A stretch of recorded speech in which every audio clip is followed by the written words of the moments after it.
Hi, I'm Sil. I'm creating a D&D tabletop product called the Arena Battle League. And even though the final product is a book, I'm using Unreal Engine to do all of the artwork for it.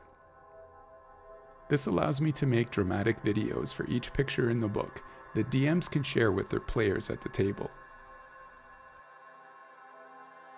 In this YouTube series, we'll show you the progress we make as we push toward launch. Welcome to Sil Creates.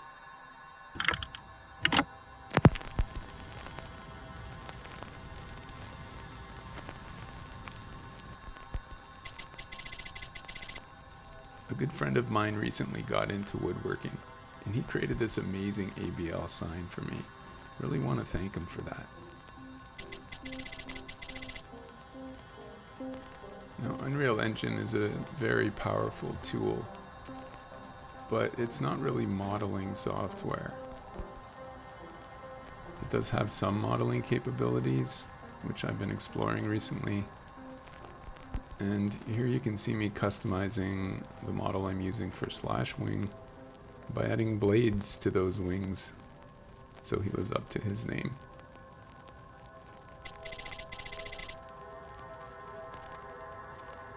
Unreal itself was behaving this week.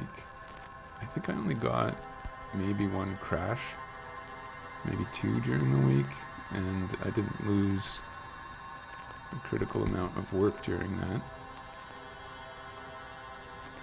And when things are going very well with Unreal, you can make a lot of progress very fast.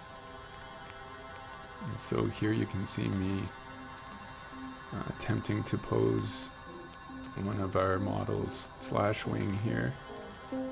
I spent a fair bit of time trying to get a good pose, and in the end I didn't really like any of the ones that I came up with.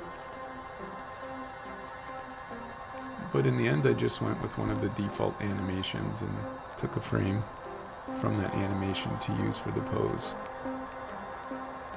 The default animations are the ones that came with the asset when I purchased it on the store. Here I'm trying to put Slash Wing into context in a level to do the screenshot.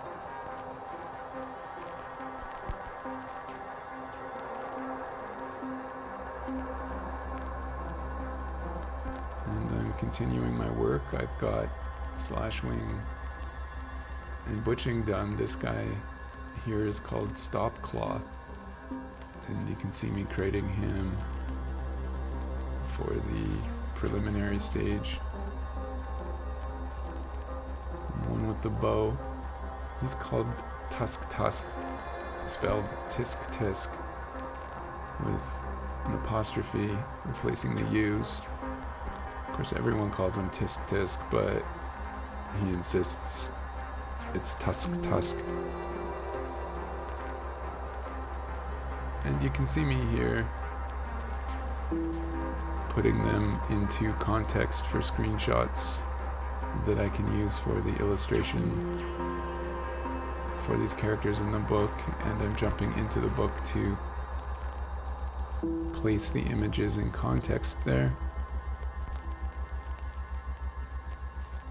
You can see I spent quite a bit of time posing and lighting, trying to get as dramatic a shot as I can. By times I feel like I use too much time doing this, but then I realize how good I have it using Unreal Engine for my art. I could so rapidly change these pictures. Were I to do these by hand, it would take me 40 or 50 hours to do a single shot. You can see me interacting with Chris again on Trello. He's been just pounding through creation of the stat blocks for all of the NPCs, the monsters, the team members that players will be fighting against on these other teams. And he's organized it very, very well. He has a spreadsheet that he put together so that we can examine the balance between each of the characters, at least on paper, while we're designing them. And he's comparing them to the standards that we see in the 5.5 edition D&D rule set to make sure that we're starting as balanced as we can. Yeah, and he's just working his way through them at a breakneck pace, but also with care. Yeah, he's a machine. I'm doing my best to keep up here. I'm taking the work that he's doing in D&D Beyond and importing that into InDesign. This way, it's a first pass at editing the work and exchanging ideas. You see I have Trello open in parallel here, where I'm sending him questions and other concepts, sharing ideas I might have had for some of these teams originally, and getting very excited by all of the ideas he's bringing to the table. The martial law team started out as perhaps one of the most boring concepts for a team, but man, he came up with this amazing idea I can't wait for everyone to see.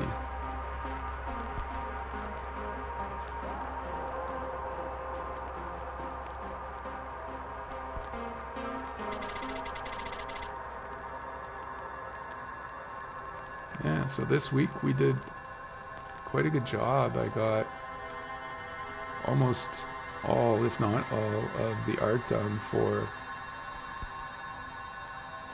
Slice and Dicers now, and the Puppet Masters. And Chris has both of those teams fully designed at this point. Of course, we'll have to play test them and tweak them, but we've got our start. And he's already moving on to martial law, and I'm looking forward to doing the art for those. So yeah, I'm giving us 4 puzzle pieces this week. We have a first pass at 2 of our 16 teams done already, so yeah, really great progress.